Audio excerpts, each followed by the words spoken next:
Prime Minister tears into Rahul's insult of Kashi, says the youth of Uttar Pradesh won't forget the insult.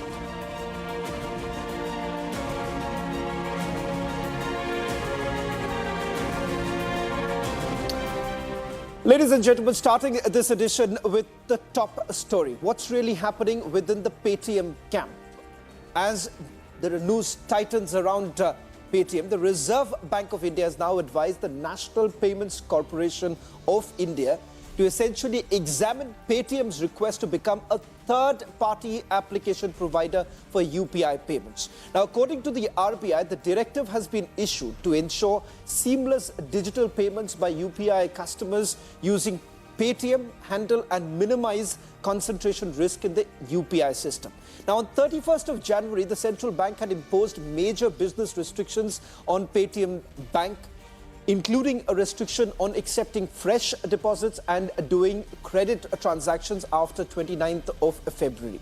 Now, on 16th of February, it extended the deadline to 15th of March. While all this while, there has been a massive advertisement campaign that has been done by Paytm saying that nothing will stop. In fact, they will continue with their operations. What we are essentially going to do right now, with the help of our business editor, Sharmila Bhomik, who's going to join us on this broadcast to break it down, whether at all there is any impact as far as the consumers are concerned. Now, as far as the RBI advisory goes, it does not look like that the customers or those who are using a Paytm would have any sort of impact. But what does it really mean for the fintech sector itself? Whether at all, as far as Paytm is concerned, whether at all warnings that were initially issued by the RBI, was that completely ignored? And that is the reason why perhaps Paytm is in the situation that they are in currently. Let me also bring in my colleague and our business editor, Sharmila Bhomik, who's going to join us on this broadcast. Sharmila, a short while back, the directive that essentially came in from the RBI, what does that really indicate? Because it does appear that right now the entire operations would largely go through the third-party applications. Break it down for all our viewers. What does this essentially mean for Paytm and its operations? Absolutely right, Shavan. What it exactly means is that Paytm, if the RBI, as it has advised NPCI to examine its appeal to become a third-party payment gateway, if that happens, if they are given the permission, then they will be allowed to use the @Paytm handle as is, but it will have to create or route its payment bank to several other banks. So the backup of Paytm handle would then become multiple private banks so that its gateway presence doesn't get hampered. But which is only a game of chance right now, because as we know, Paytm has been advised to wind down all its operations by March 15th. But if it goes through, then @Paytm continues to exist and multiple private banks supports it to channel its payments. So that is going to leave the present customers unaffected, primarily because the present customers will be anyway distributed among multiple 4 or 5 private banks. So that, we already know Axis Bank is already in the fray and other private banks have also moved in to take that bulk of work. That is what we know so far. So from the customer's point of view, there is not much to be worried about as of now. Shavan. A quick question that I also want to take from you, Sharmila, with regards to what does this mean in terms of business prospects of Paytm? Because it has had a direct impact. There was also an attempt that was largely peddled by Paytm that this is perhaps a big setback for the fintech sector itself. However, that's not the case if you really look at from the competitors like PhonePe and others who have largely seen an opportunity in this crisis of Paytm. So what does this essentially mean for the operations of Paytm? Because many would also argue that there were deliberate signals that were ignored by Paytm all this while. The very fact that KYC was not done in the appropriate manner, and that is the reason why there is that fear of money laundering to actually happen. What does this mean? See, the Paytm platform, which also sort of channels funds to online gaming, etc., makes these transactions very complicated. While it may on the surface seem like it is affecting the business of the fintechs, etc., while we already know that Finance Minister Nirmala Sitharaman has called for a meeting of all fintechs in the coming week to actually harp on the need for compliance, but do also see, Shravan, that it's a huge, huge safety net for the online banking users of India, because the system is so fragile. I mean, without KYC, without proper licenses, if fintechs get onto the role of becoming banks, then that's extremely dangerous, especially when money is being channeled to multiple outlets like gaming, as I just said. So it's a huge safety net which the government has provided for online banking users, which is unavoidable right now. If you are asking me about whether it's going to affect the fintech business, it's going to bring in more regulation, more transparency, and of course it's going to clean up the whole system. Only the only the people who are going to play by the rule are going to exist. So, and we already know that, the Google has been sort of been asked to review multiple apps. So many apps have been, loan providers have been shut down over the last couple of months. So we can see transparency actually moving into the digital payment system, the digital banking system of India. If maybe in the short term, fintechs can be affected, but in the long term, it's only a proposition of gain. If you ask me about Paytm's business, the stocks have been rising, which means that with this whole transparency coming into the place, the shareholders actually are having more faith in Paytm in that sense, Shravan. Well, that's a very important point, given the fact that the stocks appear to be stabilizing at this moment, and with Paytm essentially indicating that operations will certainly not halt. Perhaps it's going to continue in a different manner altogether. But the bigger lesson that many would say learned from this very episode is that you will have to play by the book. And perhaps that is the reason why competitors like PhonePe, etc., have largely been hoping that there could be a shift from the user base of Paytm to its rival competitors, a story that we'll be tracking very closely. Thank you very much, Sharbala, for joining us on this broadcast. Should have focused out to the other story that we have been tracking very closely. Since November 2022, Byju Ravindran has been under the scanner of the Enforcement Directorate. In fact, there is a foreign exchange violation that is being looked into by the Enforcement Directorate. The probe still continues is what we are given to understand. Tonight on This Is Exclusive, we take you through the details that we have accessed of the probe, the FEMA probe that has been done by the Enforcement Directorate. Now, that has now brought to the fore irregularities linked to foreign investments. Investigation has also been initiated against the Think and Learn Private Limited, that's the company. The development comes after alleged FDI irregularities worth about 9,362 crore rupees. Now, a quick check of what we know so far. Now, the Enforcement Directorate had already issued a lookout circular. Now, that was way back. Now, there are two types of LOCs that we're talking about. The last LOC that was issued was sometime in January, just after Byju Ravindran had already left for Dubai. We are given to understand that was the LOC with regards to detention. But important to point out here is that the probe has already been completed. The matter has reached the adjudicating authority, which essentially means that if the adjudicating authority comes to a conclusion, there is a possibility that a penalty could also be issued against Byju's. Let me also bring in Saqib in a short while from now from the business team to take you through the details. Before that, let me quickly recap of the violations that the Enforcement Directorate is talking about and what are the details that we have basically accessed. Now, the amount that the Enforcement Directorate was looking at, the irregularities worth about 9,362 crore rupees.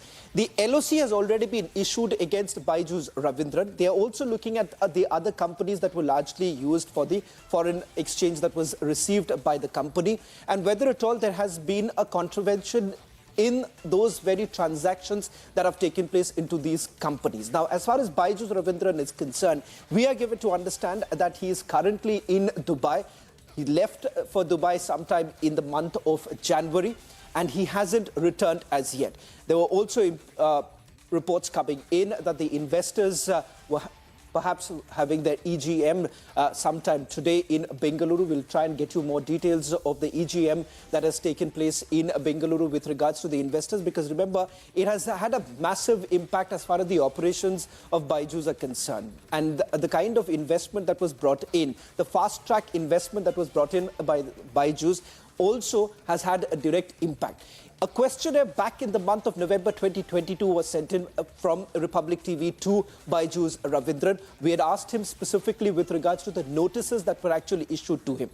Multiple summons were sent out by the Enforcement Director to Byju's Ravindran. This is a question that we had also asked Byju's Ravindran back in the month of November 2022. He did not respond to the summons that were sent out by the Enforcement Director, and there was no response that came in from Byju's Ravindran to the 5 questions that were sent out by Republic TV, asking about the company that had initially received the funding and whether at all there has been a foreign exchange violation that has taken place or not. So these are some of the details that we are picking up while we try and also connect with our business team. Saqib is going to join us in a short while from now, helping us understand what exactly does this mean for Byju's Ravindran, and whether at all there has been more details that have also been coming in with regards to whether at all there is a possible transition to actually take place, because reports were also coming in that Byju's Ravindran was largely selling off the assets.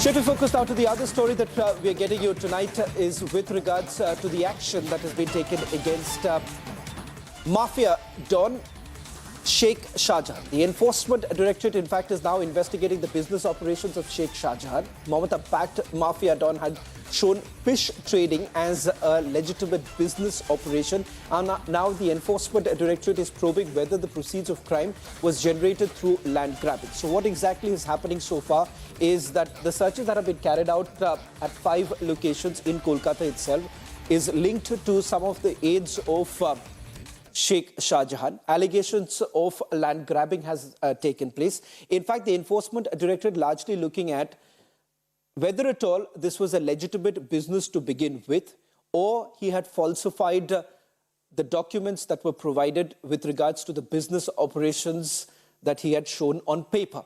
And more importantly, the proceeds of crime that was actually generated from the land grabbing, whether at all that was diverted into the fish business. We've seen the kind of impact that has taken place in Sandesh Khali itself, with the Enforcement Directorate carrying out the raids first back on 5th of January. In fact, in the ration distribution scam too, Sheikh Shahjahan has been under the scanner of the Enforcement Directorate. But what has essentially happened is that he hasn't responded to the 3 summons that have been sent out in the ration distribution scam. And now this happens to be a fresh case that has been registered against Sheikh Shahjahan by the Enforcement Directorate. This was a fresh FIR that was registered only late last evening, is what we are picking up, after complaints that came in of land grabbing as well as extortion. Let me quickly go across to my colleague Bhaskar, who's joining us from the Bangla newsroom. Bhaskar, we've got more details. We'll put out those lines also right now on our screens with regards to the details of the investigation that has been carried out by the Enforcement Directorate with regards to a fresh case that has been registered against Sheikh Shahjahan. Bhaskar, just walk us through the details that you're picking up in terms of the searches that have been carried out. I'm being told by my sources within the Enforcement Directorate that the searches still continue. There has also been recoveries that have been made, but perhaps more clarity on the recoveries would only come in a little later.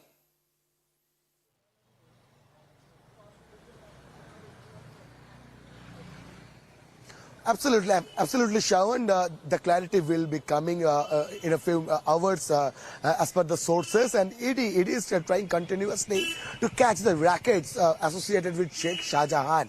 And as per the sources, it is conducting raid, and Sheikh Shahjahan and his close aides are now under ED scanner. And obviously what happened actually when the first time ED officials tried to conduct a search operation on Sheikh Shah Jahan's residence in Shandeshkhali. As per the allegations came in that Sheikh Shah Jahan instructed his party workers to assault the ED officials along with the CRPF jawans who were deployed to protect those ED officials. And later a lookout notice was issued in the name of Sheikh Shah Jahan, but Sheikh Shah Jahan is yet to be captured by the state police, or as the local people of Shandeshkhali, they are claiming that the police, the Mamta police, they are not willing to catch Sheikh Shah Jahan, as Sheikh Shah Jahan is from the ruling party Trinamool Congress, and they have tied up with the Mamta police. And right now, as you said, the clarity of this fresh pair of investigation will come very soon. And right now, at one point, Sheikh Shah Jahan is currently absconding for over 50 days or so.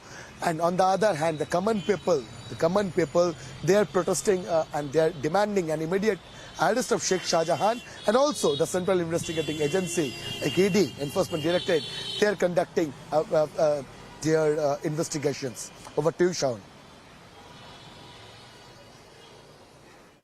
Bhaskar, just a quick question before I let you go with regards to the case that was actually registered by the West Bengal police. It turns out that West Bengal DGP had indicated that there was no case that was registered against Sheikh Shah Jahan. But it turns out that FIR number 232 registered by the West Bengal police was against Sheikh Shah Jahan, so much so an arrest warrant was actually issued and he was also charge sheeted in the case. So what exactly is the West Bengal police is trying to indicate?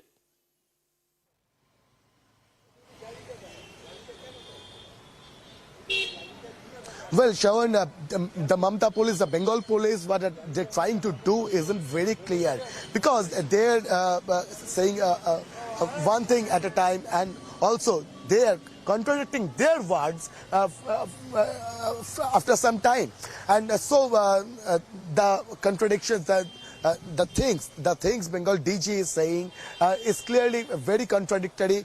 As you said, FIR number 232 was registered against Sheikh Shah Jahan, but Bengal police, they clearly said that no FIRs, no complaints were received against Sheikh Shah Jahan. So this is nothing but a contradictory movement from Bengal police, and obviously Bengal police, the Mamta police, they are currently under question of common people as well as the opposition parties in West Bengal. Over to you, Shaun. Well, thank you very much, Bhaskar, for getting us the latest details. In fact, as the search operations still continue, it appears that the enforcement director is largely looking at the operations that have been carried out by Sheikh Shah Jahan. They're hoping that there would be some sort of a response coming in, with the Calcutta High Court also coming down heavily on the Mamata government.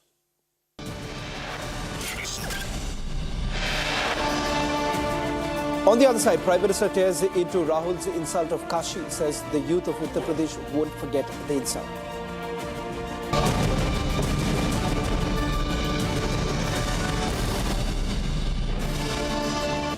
Amity faculty have filed over 2,100 patents. Yet another reason why Amity has been ranked among the top for innovation achievements. Bidar, a district where despite its rich livestock, dairy farming wasn't as remunerative. Today it's taking steady steps towards becoming a major dairy district of Karnataka. Watch the dairy revival of Bidar at these times, only on Republic TV.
कोई लुका छुपी नहीं है। हमने हर बार ED के summons का जवाब भी दिया है और अल्टीमेटली फिर इन्फोर्समेंट डायरेक्टोरेट माननीय मुख्यमंत्री अरविंद केजरीवाल जी के खिलाफ कोर्ट जा चुकी है।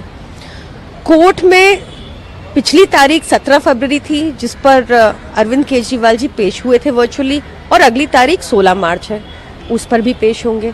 हम कानून का पालन करने वाले लोग हैं और कोर्ट जो भी कहेगा हम वो करेंगे, और ईडी को इंतजार करना चाहिए था अब ये केस का नतीजा आने तक, तो ये गलत समन है। आप तो एडवोकेट भी हैं, ईडी जब फिर अदालत जाती है समन पे नहीं प्रेजेंट होने को लेकर तो 24 के तहत मामला दर्ज होता है। देखिए वही कानून के तहत ऑलरेडी इन्फोर्समेंट डायरेक्टोरेट कोर्ट जा चुकी है हमारे खिलाफ। ऑलरेडी अरविंद केजरीवाल जी पेश हो चुके हैं 1 तारीख पर वर्चुअली, और आगे भी पेश होंगे। कोर्ट जो भी कहेगा हम उसका पालन करेंगे। तो इन्फोर्समेंट डायरेक्टोरेट को भी इंतजार करना चाहिए। इस केस का जो इन्फोर्समेंट डायरेक्टोरेट ने डाला है उसका नतीजा आता है, उस नतीजे के हिसाब से काम कर लेंगे।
To do what I thought was the right thing for all sides of this house.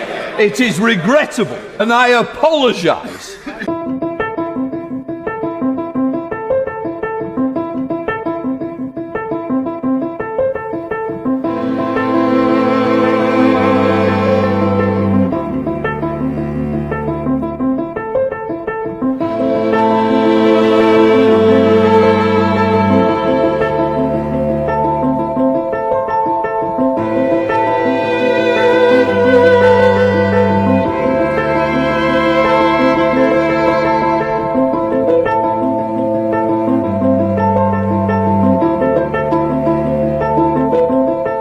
The question is that Amendment A be made.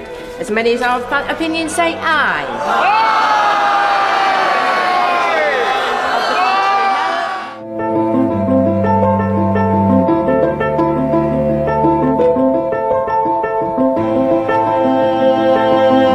In the name of the Leader of the Opposition.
To the right 20, the noes to the left 212, so the noes have it unlocked. The question is that Amendment A be made.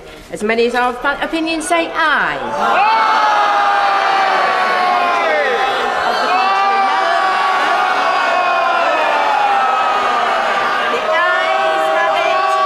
The ayes have it.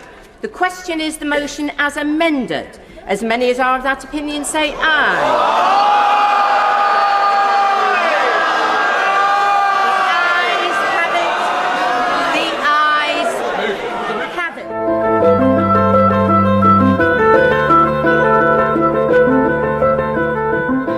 I am honest to this House, I am true to this House, I believe in all members of this House, and I have tried to do what I thought was the right thing for all sides of this House.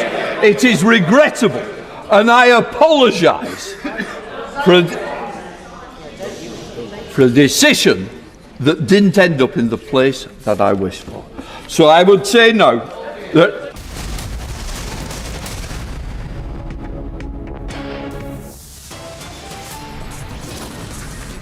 16 days on, more and more women join the fight against Mamata government as the showdown continues.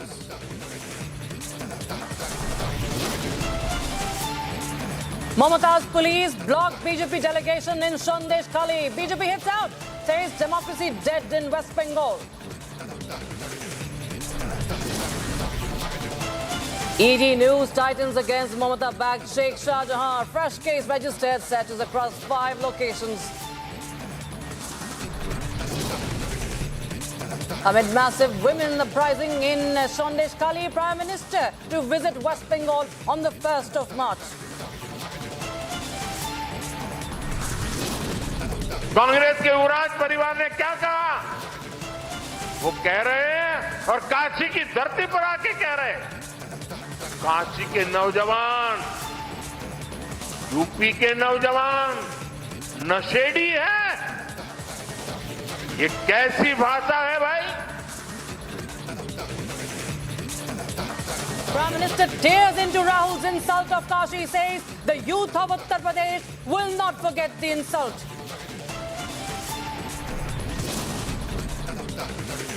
Trouble mounts for Paytm as RBI asks the NPCI to examine request to become third-party app provider.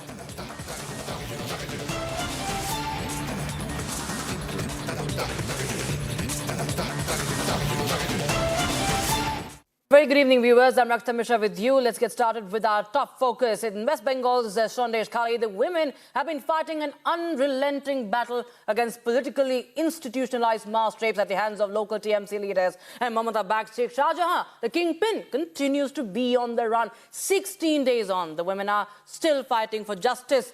Today, more fresh revolts were seen in Sandesh Khali. Those visuals are on your screens. All this is happening against Mamata government. Mamata's police cracked down on the protesters. The locals of Sandesh Khali, the women and even the young students were not spared. And in a bid to silence the voices of the people, just watch how Mamata's police brutally used force on innocent protesters. It's a state of complete uproar in Sandesh Khali. Even 2 BJP leaders, the women delegation, 2 of them were also apprehended, were arrested by the police today.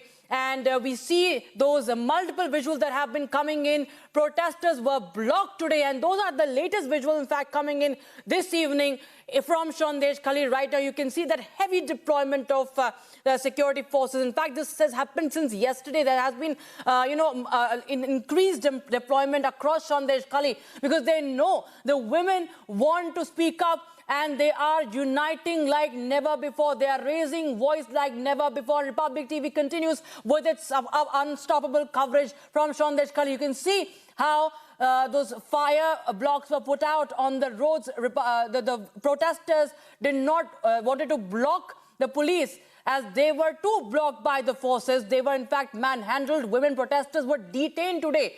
And there is anger that is raging, it's increasing, it's intensifying day by day against Mamata Banerjee. DG, the top officers were also there in Sandesh Khali today.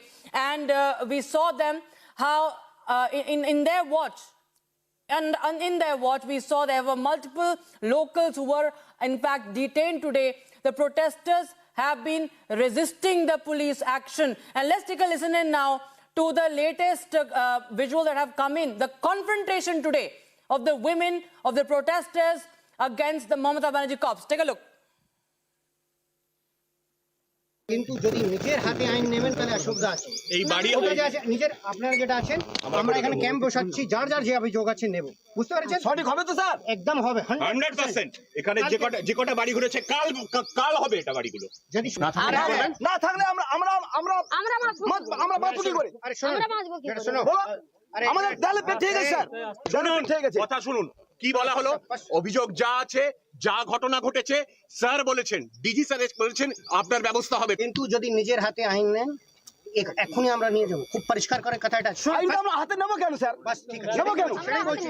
আজকে নেওয়া হলো, কিছু লোক রাখা হলো, আজকে নিলেন তো, ভাঙলেন তো অন্যের বাড়ি, চলো ঠিক আছে কিন্তু যদি নিজের হাতে আইন নেবেন তাহলে অসুবিধা আছে। এই বাড়ি নিজের আপনারা যেটা আছেন আমরা এখানে ক্যাম্প বসাচ্ছি, যার যার যে অভিযোগ আছে নেব, বুঝতে পেরেছেন? সঠিক হবে তো স্যার? একদম হবে 100%। এখানে যে কটা বাড়ি ঘুরেছে কাল হবে এটা বাড়িগুলো যদি না থাকলে আমরা বাঁচবো কি করে? আরে শোনো আমাদের তাহলে ঠিক আছে স্যার, শুনুন ঠিক আছে, কথা শুনুন কি বলা হলো।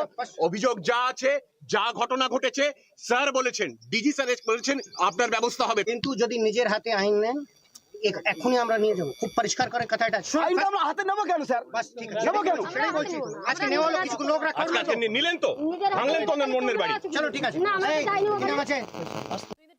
Officers have reached Sandesh Khali, but you can see the anger in the eyes and in the voices of the protesters, in the voices of the locals. They are undeterred even by the top officers of Mamata Banerjee police, and there's no stopping. The situation is completely going out of Mamata Banerjee's hand, viewers. In fact, the BJP has also attacked Mamata government for atrocities against women. Take a listen to what Lockett Chatterjee had to say. देखिए पश्चिम बंगाल में ऐसा ही परिस्थिति है। एक महिला मुख्यमंत्री होने के बावजूद भी महिला के ऊपर सबसे ज्यादा अत्याचार हो रहा है। संदेश खाली में महिला लोग इतना आवाज उठा रहा है, वहाँ का गांव का महिला लोग इतना आवाज उठा रहा है, लेकिन ममता बनर्जी अभी तक एक भी शब्द नहीं बोला। देखिए पश्चिम बंगाल में ऐसा ही परिस्थिति है। एक महिला मुख्यमंत्री होने के बावजूद भी महिला के ऊपर सबसे ज्यादा अत्याचार हो रहा है। संदेश खाली में महिला लोग इतना आवाज उठा रहा है, वहाँ का गांव का महिला लोग इतना आवाज उठा रहा है, लेकिन ममता बनर्जी अभी तक एक भी शब्द नहीं बोला। Yesterday we saw that how BJP state president Sukanta Majumdar was detained when he went to Sandesh Khali. He was peacefully protesting, a sit-in protest in front of Sandesh Khali police station. He was taken away in a ferry by Mamata Banerjee cops. Today we see Lockett Chatterjee and Falguni also, members of BJP delegation. They were detained today. Delegation heading to Sandesh Khali was stopped, and the protesters were also today blocked. They were apprehended. They were detained by Mamata Banerjee cops. A fresh revolt is erupting. While we do not see any action against TMC goons, we do not know not a word on Sheikh Shah Jahan. These women have been crying for help, and now they are up in arms against Mamata Banerjee administration, but to no avail. There's no word, there's no action on what is happening, on who is the perpetrator, why is the perpetrator not being brought to book. But there is, of course, a complete blockage of protesters, but they too are not taking it lying down. They are fighting tooth and nail against Mamata Banerjee's administration. It's a complete state of unrest, uproar in Sandesh Khali, as the women are not going to remain silent. That is what they are saying. BJP delegation also, BJP leaders also in the state are saying that they were blocked, they were manhandled also.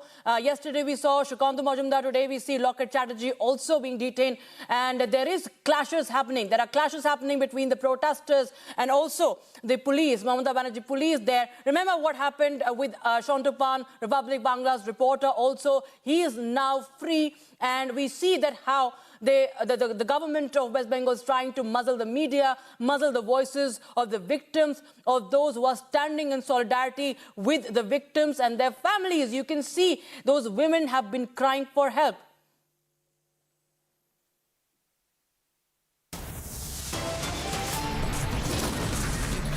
Time for a short break. Viewers, on the other side, the Prime Minister has torn into Rahul's insult of Kashi. He says the youth of Uttar Pradesh will not forget this insult. We'll get you all that and much more on the other side. Stay tuned.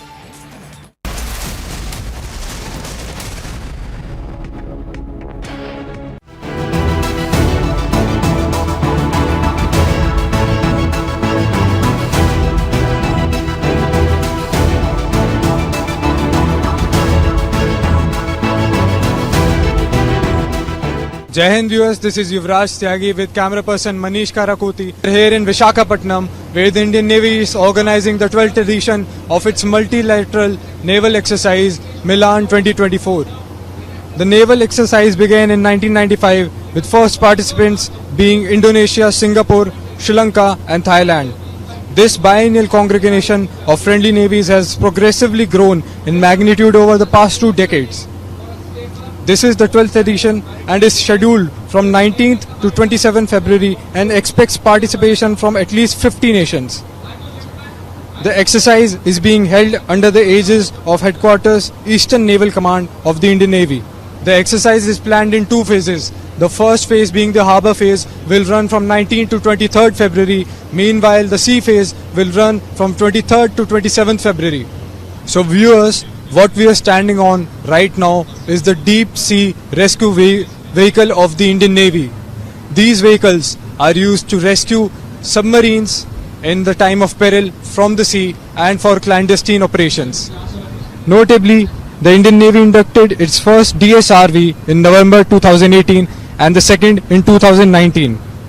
Moreover, a DSRV complex was inaugurated at Visakhapatnam by Vice Admiral Atul Kumar Jain in 2020.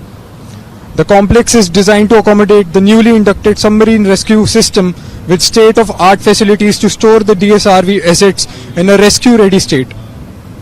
The DSRV system consists of a submarine rescue vehicle, a remote operations vehicle, side scan sonar and associated equipment.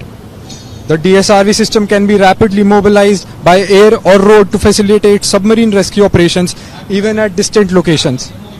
So ladies and gentlemen, what you're witnessing right now is how the Indian Navy deploys its SRVs when calamity hits at sea. These SRVs or submersible rescue vehicles are lowered by an operator from the ship, and upon reaching the maximum height at which it can be lowered, these are deployed at sea, wherein they initiate the rescue process. After the entire control gets transferred to the control cabin, which I just now showed to you.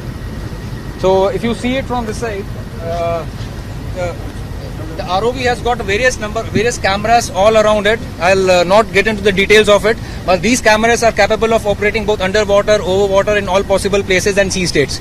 We have a colored camera, we have a black and white camera, and all the feeds are available there in the ROV control cabin.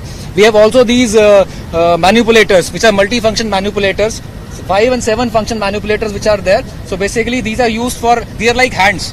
Like I generally call it like a bumblebee, which color also looks like a bumblebee, and it operates like a robot itself. But underwater is capable of withstanding that kind of pressure, and these arms, they function like a normal arm. It can actually go down to a target, to a submarine, maybe unshackle a shackle, maybe tie a rope, untie a rope, lift a target, clean. We got a spray, water spray or water jet, which cleans the surface and makes it ready for the mating to come and the SRV to come and sit, and basically make it suitable for it to be ready in a manner where it can be connected to the SRV for carrying out a rescue. So it does a very important job, and basically getting a system and the surface ready for the SRV to come in and settle down.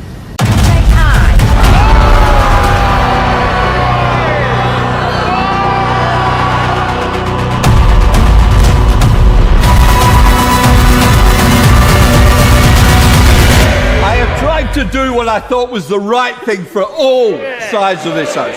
It is regrettable, and I apologise.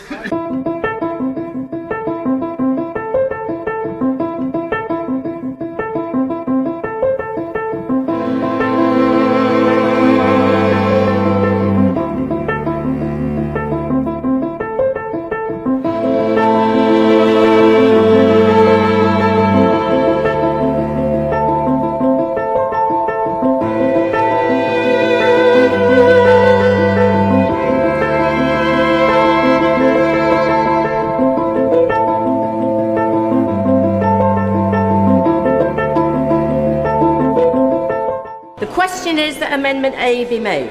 As many as are of opinion say aye.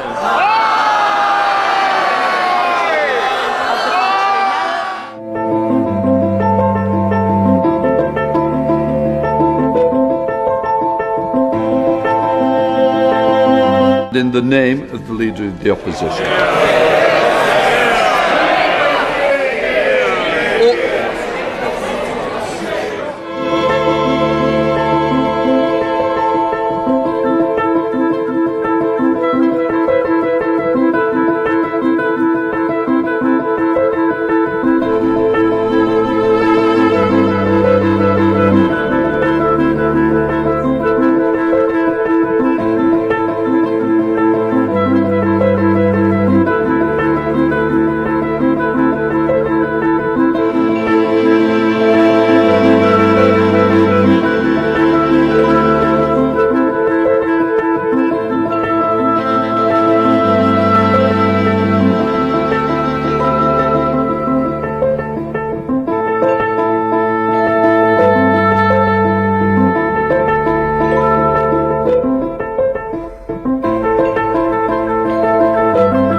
ayes to the right 20, the noes to the left 212, so the noes have it, unlocked. The question is that Amendment A be made.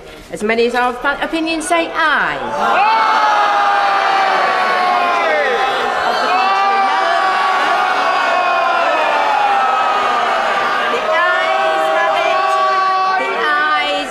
It. The question is the motion as amended. As many as are of that opinion say aye.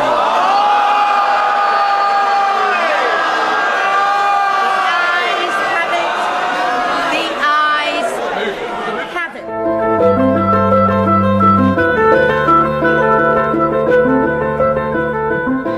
I am honest to this House. I am true to this House. I believe in all members of this House.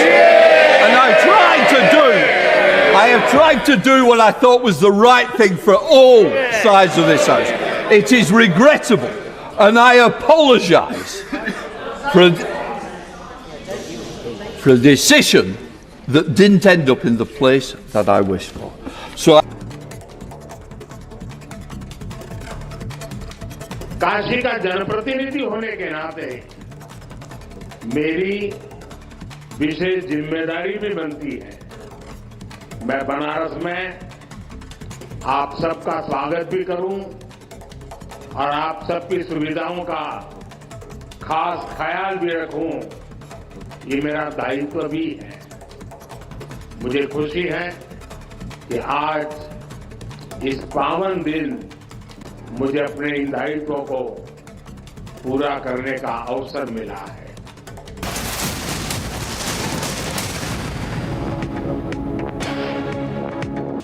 Amity faculty have filed over 2,100 patents. Yet another reason why Amity has been ranked among the top for innovation achievements.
देखिए कोई लुका छुपी नहीं है, हमने हर बार ED के summons का जवाब भी दिया है और अल्टीमेटली फिर इन्फोर्समेंट डायरेक्टोरेट माननीय मुख्यमंत्री अरविंद केजरीवाल जी के खिलाफ कोर्ट जा चुकी है। कोर्ट में पिछली तारीख 17 फरवरी थी जिस पर अरविंद केजरीवाल जी पेश हुए थे वर्चुअली, और अगली तारीख 16 मार्च है, उस पर भी पेश होंगे। हम कानून का पालन करने वाले लोग हैं और कोर्ट जो भी कहेगा हम वो करेंगे, और ईडी को इंतजार करना चाहिए था अब ये केस का नतीजा आने तक, तो ये गलत समन है। आप तो एडवोकेट भी हैं, ईडी जब फिर अदालत जाती है समन पे नहीं प्रेजेंट होने को लेकर तो 24 के तहत मामला दर्ज होता है। देखिए वही कानून के तहत ऑलरेडी इन्फोर्समेंट डायरेक्टोरेट कोर्ट जा चुकी है हमारे खिलाफ।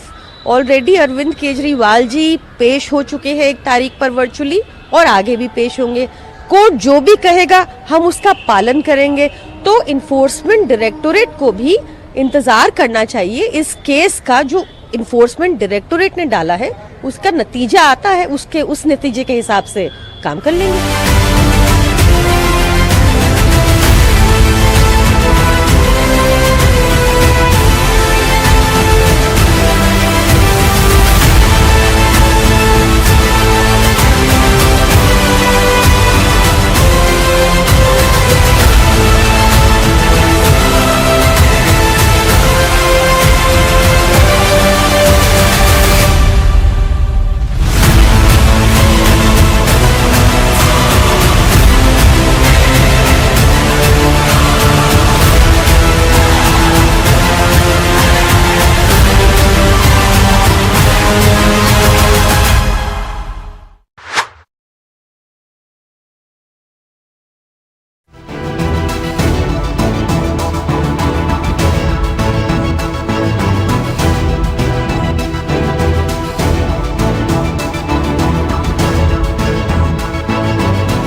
Jai Hind viewers, this is Yuvraj Tyagi with camera person Manish Karakoti. We're here in Visakhapatnam, where the Indian Navy is organizing the 12th edition of its multilateral naval exercise Milan 2024.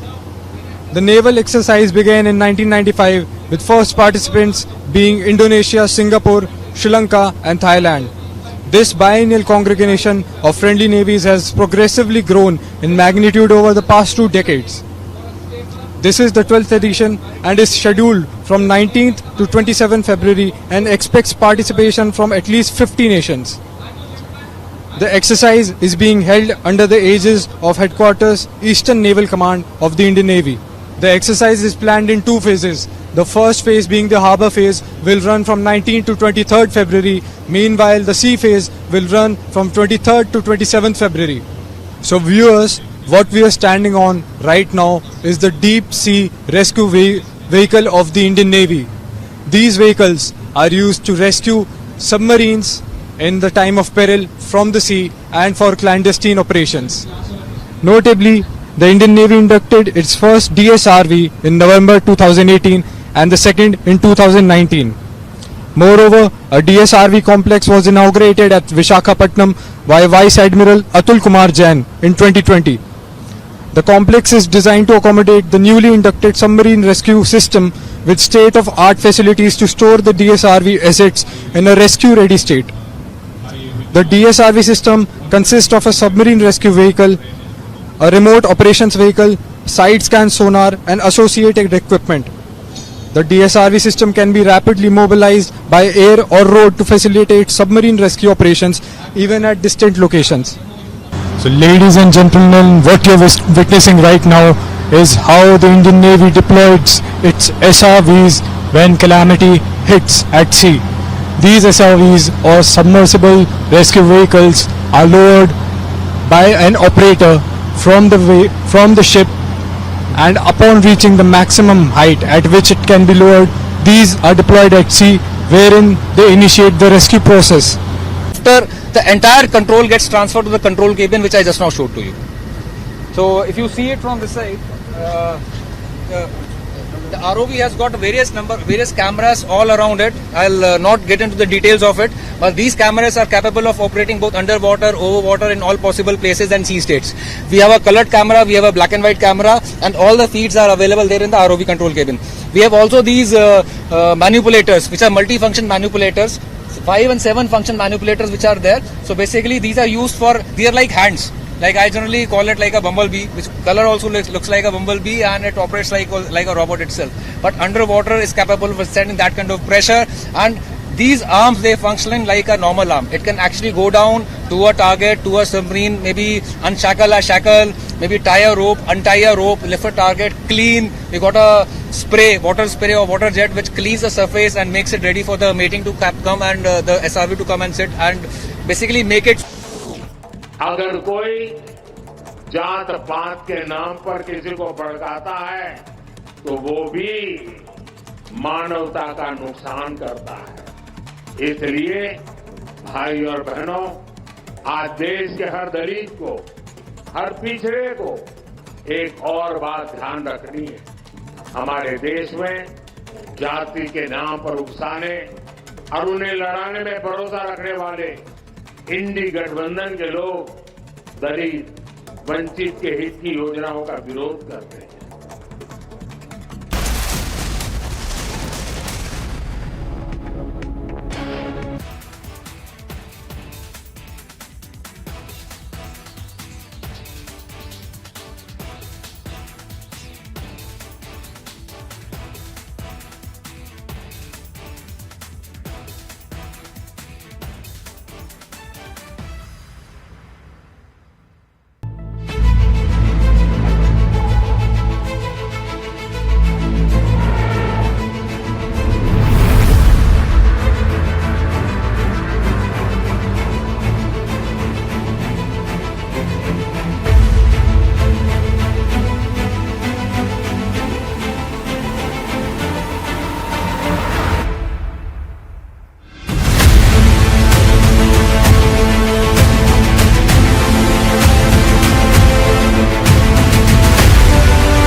कोई लुका छुपी नहीं है। हमने हर बार ED के summons का जवाब भी दिया है और अल्टीमेटली फिर इन्फोर्समेंट डायरेक्टोरेट माननीय मुख्यमंत्री अरविंद केजरीवाल जी के खिलाफ कोर्ट जा चुकी है।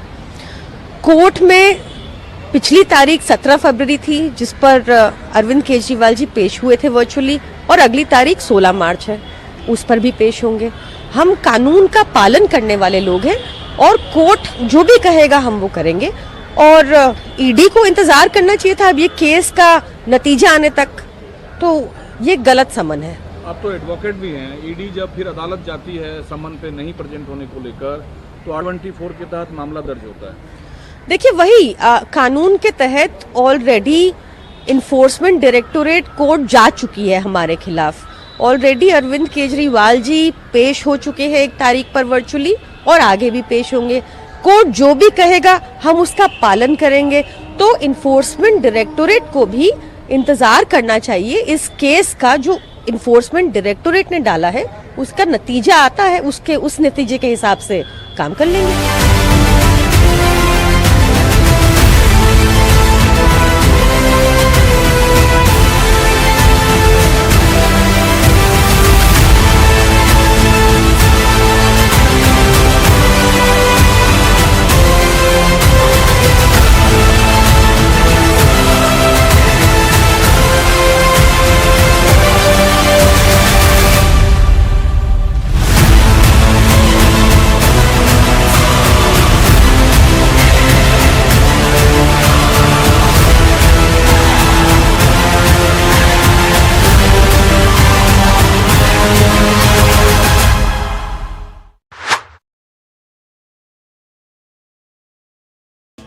Amity faculty have filed over 2100 patents.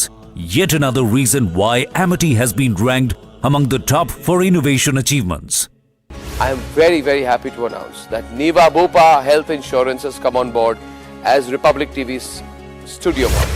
Niva Bopa Health Insurance is the fastest growing company among standalone health insurance players in India. It has also provided health insurance coverage to 1.1 crore people in India and settled over 15 lakh claims, processing one claim every 60 seconds. So we are delighted to be partnering with them.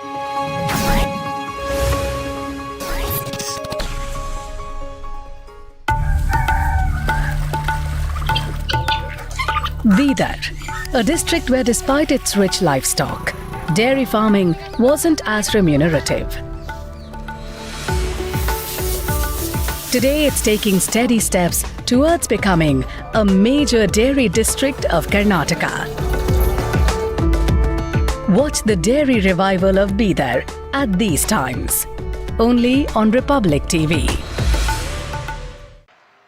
देखिए संयोग कैसा है, आज से ठीक 1 महीना पहले 22 जनवरी को अयोध्या में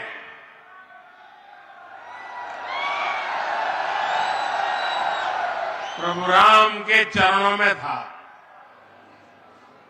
वहां मुझे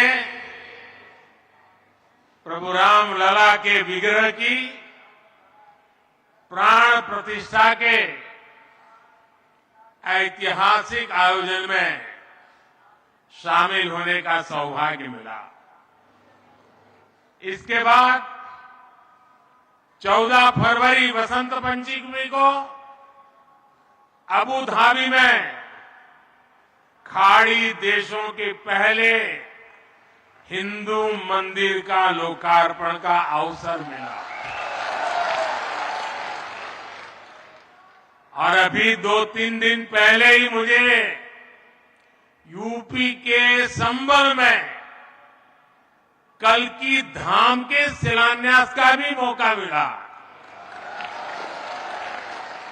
और अब आज मुझे यहां तरफ में इस भव्य दिव्य मंदिर में प्राण प्रतिष्ठा के बाद पूजा करने का समारोह में हिस्सा लेने का सौभाग्य प्राप्त हुआ है। साथियों, देश और दुनिया के लिए तो ये वाणीनाथ शिवधाम तीर्थ है, लेकिन समाज के रबारी समाज के लिए रबारी समाज के लिए पूज्य गुरु गादी है।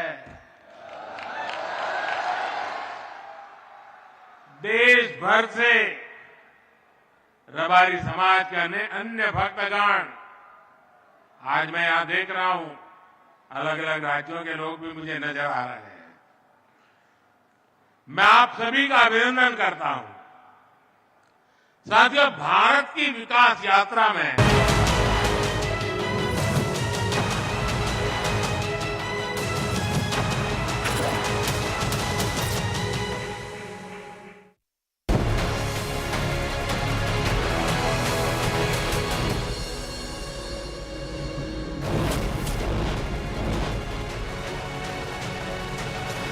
16 days on, more and more women join the fight against Mamata government as showdown continues.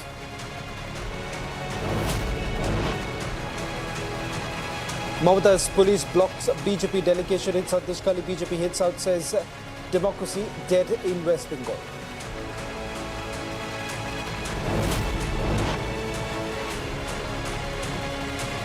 ED news tightens against Mamata-backed Sheikh Shah Jahan. Fresh case registered, searches across 5 locations.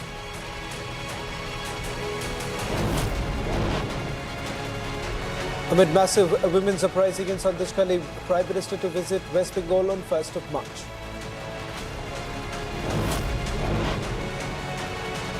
Prime Minister tears into Rahul's insult of Kashi, says the youth of Uttar Pradesh won't forget the insult.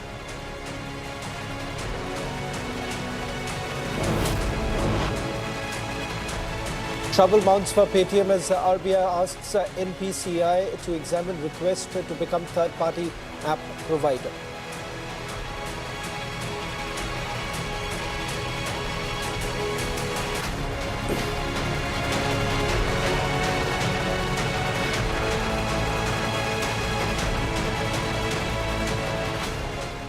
Starting the edition of the biggest story tonight with the latest developments coming in from Sandeshkhali, where the women have been fighting an unrelenting battle against politically institutionalized mass rape at the hands of local Trinamool Congress leaders. Now, Mamata-backed Sheikh Shah Jahan and the kingpin continues to be on the run. 16 days on, women are still fighting for justice. In fact, today, more fresh revolt were reported in Sandeshkhali. Pictures are on your screens right now, coming in from different parts. This was against the Mamata government, and Mamata's police cracked down on the protesters. Women and even young students were not spared.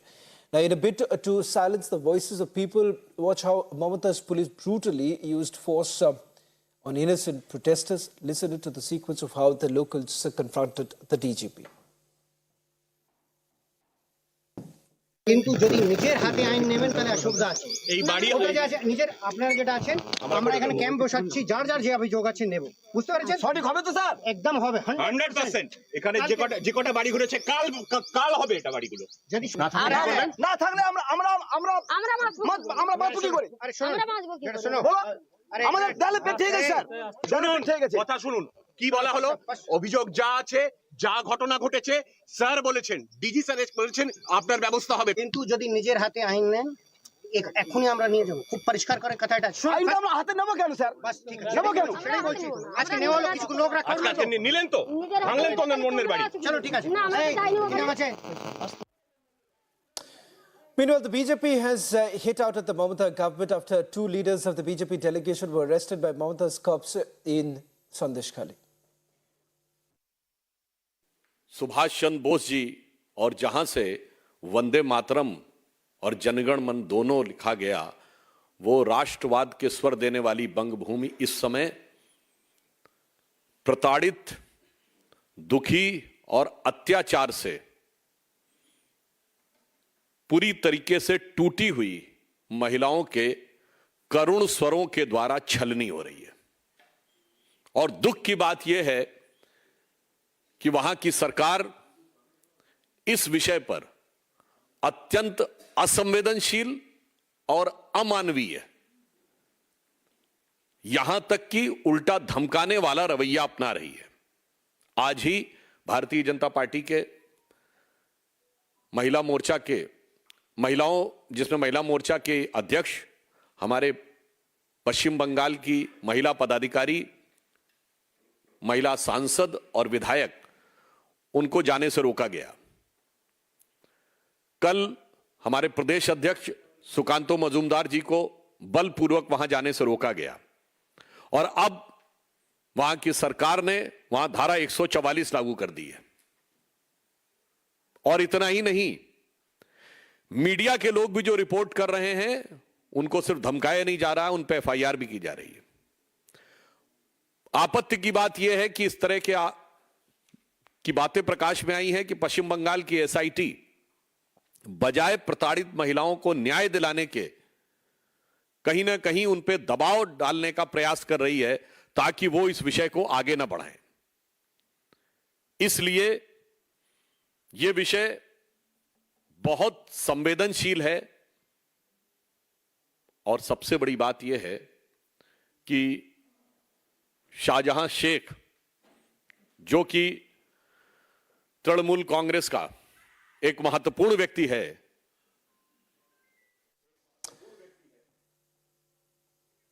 and politics over Sandeshkhali uprising is only raging on. Now, even former allies, Congress as well as the left, have now hit out at the Trinamool Congress over the escalating situation in Sandeshkhali. Listen in to some of the reactions that are now coming in. Mamata Banerjee जी हैं, वो अपराध, हिंसा, गुंडागर्दी के बल पर जीतती है चुनाव। और संदेशखाली की जब घटना हुई तो लोग देखने जाना चाह रहे थे, तो देखने जाने से रोकने का क्या मतलब था? इसके मतलब कि कोई बात थी और हो हल्ला हुआ तो अपराधी पकड़े भी गए नहीं, और न तो न पकड़े जाते अपराधी। What happened in Sandeshkhali is a matter of serious concern. It should not have happened. Law and order is the responsibility of the state government. The state government must have acted by this time, arresting the culprits and ensuring people, that affected people will get the justice. Instead of that, state government is looking the other way. And in the meantime, politics is also played. Now BJP is trying to precipitate the matter by politicalizing the whole thing when we move closer to elections. So all said and done, I ask the state government to act and restore peace and normalcy and restore law and order in Sandeshkhali and state of West Bengal. And the culprits must have been arrested by this time. Why it is not being done? State government should answer to the people, not only in Bengal, outside Bengal also.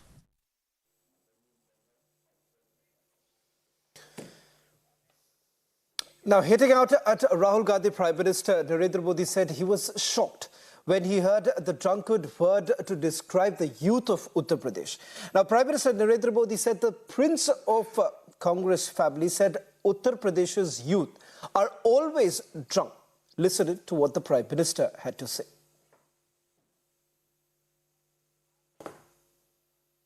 तब ये परिवारवादी क्या कर रहे हैं? मैं तो इनकी बातें सुनकर हैरान हूं। कांग्रेस के शाही परिवार के युवराज का कहना है और चौंक जाएंगे आप। कांग्रेस के युवराज परिवार ने क्या कहा? वो कह रहे हैं और काशी की धरती पर आके कह रहे हैं, काशी के नौजवान, यूपी के नौजवान नशेड़ी है। ये कैसी भाषा है भाई? मोदी को गाली देते देते तो इन्होंने 2 दशक बिता लिए, लेकिन अब ईश्वर रूपी जनता जनार्दन पर, यूपी के नौजवानों पर ही ये लोग अपनी फ्रस्ट्रेशन निकाल रहे हैं, जिनके अपने होश ठिकाने नहीं है, वो यूपी के मेरे काशी के बच्चों को नशेड़ी कह रहे हैं। अरे गौर परिवारवादियों, काशी का यूपी का नौजवान तो विकसित यूपी बनाने में जुटा है, अपना समृद्ध भविष्य लिखने के लिए परिश्रम की पराकाष्ठा कर रहा है। इंडी गठबंधन द्वारा यूपी के नौजवानों का अपमान कोई नहीं भूलेगा। साथियों, गौर परिवारवादियों की यही असलियत होती है। परिवारवादी युवा हमेशा परिवारवादी युवा शक्ति से डरते हैं, युवा टैलेंट से डरते हैं। उनको लगता है कि सामान्य युवा को अवसर मिला तो वो हर जगह चुनौती देगा। इनको वही लोग पसंद आते हैं जो उनकी दिन रात जय जयकार करते रहें। Well, the sharp retort comes days after Rahul Gandhi stoked a fresh controversy, saying that the youth in Kashi are always drunk.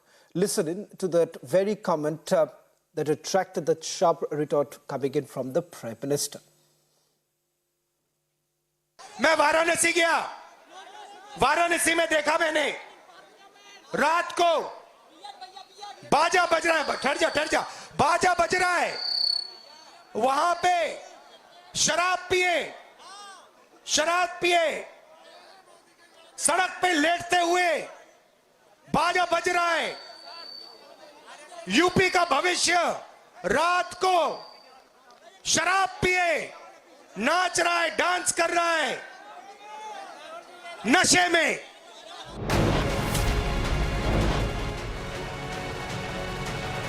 On the other side, trouble bounce for Paytm as RBI asks the NPCI to examine the request to become third-party app provider.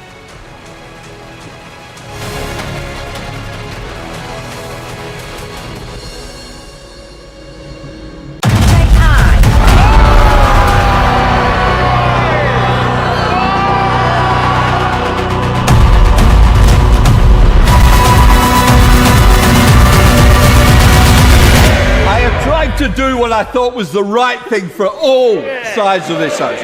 It is regrettable and I apologise.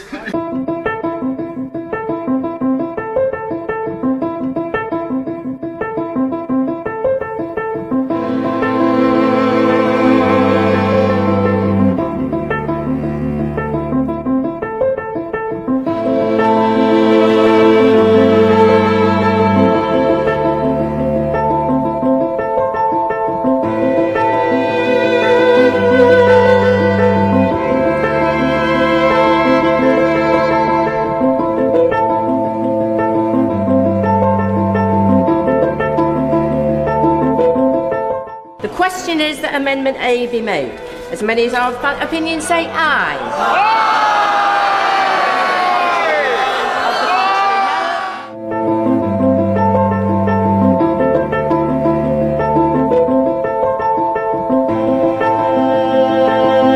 In the name of the Leader of the Opposition.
to the right 20, the noes to the left 212, so the noes have it, unlocked. The question is that Amendment A be made. As many as are of that opinion say aye.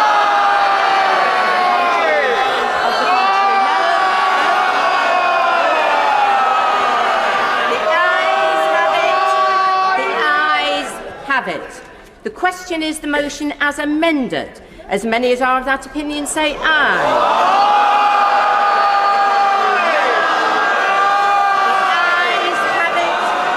The ayes have it.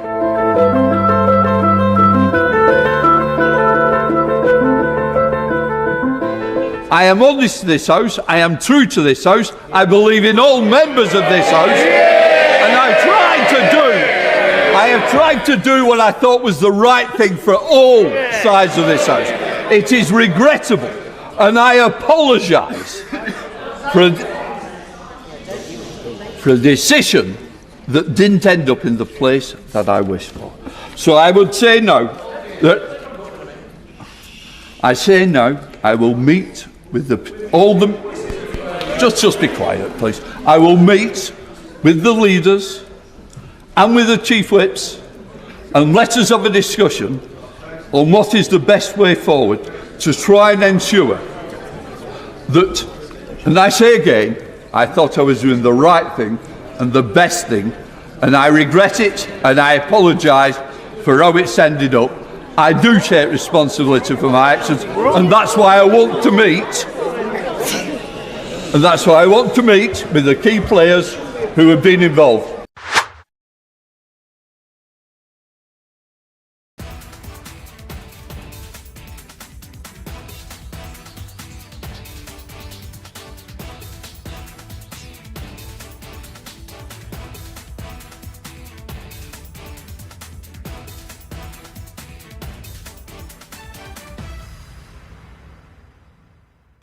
Amity faculty have filed over 2,100 patents. Yet another reason why Amity has been ranked among the top for innovation achievements. Bidar, a district where despite its rich livestock, dairy farming wasn't as remunerative. Today it's taking steady steps towards becoming a major dairy district of Karnataka. Watch the dairy revival of Bidar at these times, only on Republic TV.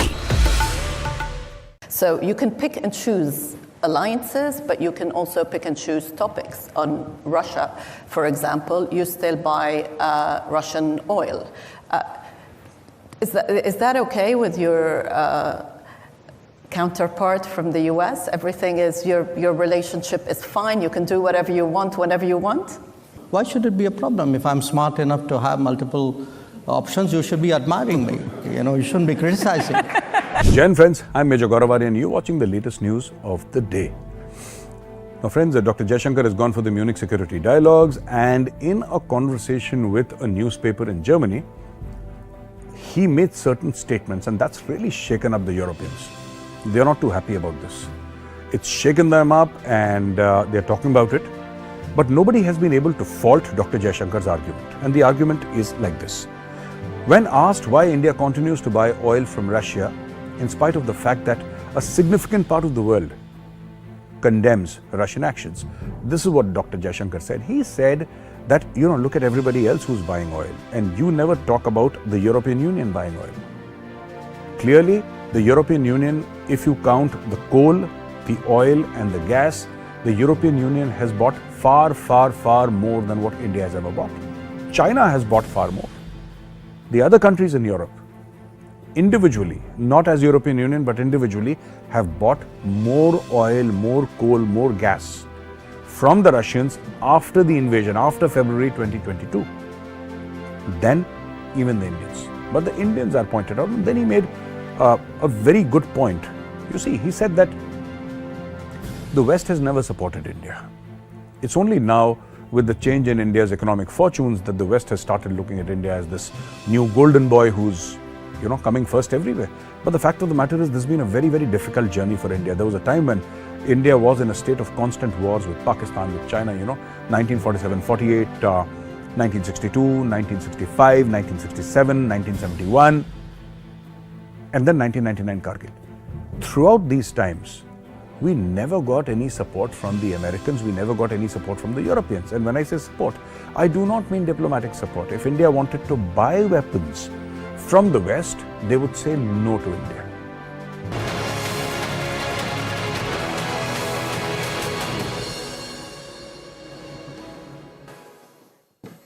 Well, Pakistan is reportedly planning to seek yet another loan of at least $6 billion from the International Monetary Fund to assist the incoming government in repaying billions of dollars in debt due this year. Now, the country aims to negotiate an extended fund facility with the IMF, with talks expected to commence in March or perhaps sometime in April. Now, this comes at a time when Pakistan itself is grappling with major political crisis days after the election.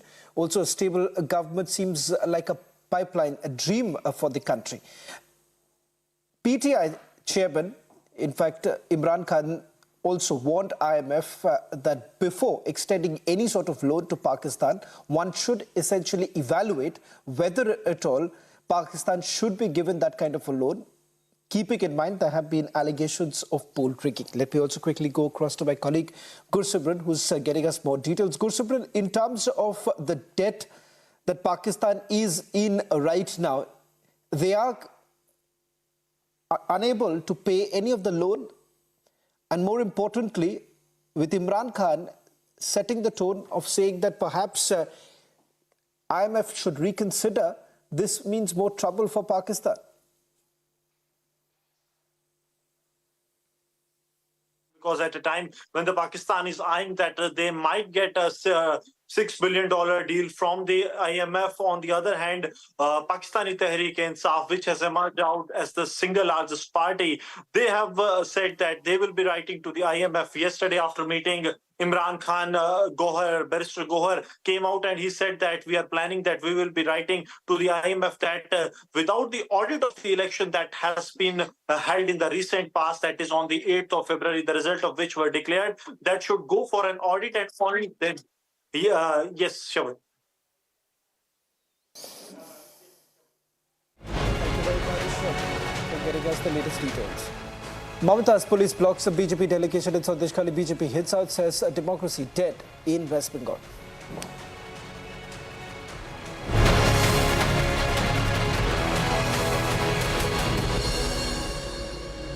Amity faculty have filed over 2,100 patents. Yet another reason why Amity has been ranked among the top for innovation achievements. Amity faculty have filed over 2,100 patents. Yet another reason why Amity has been ranked among the top for innovation achievements.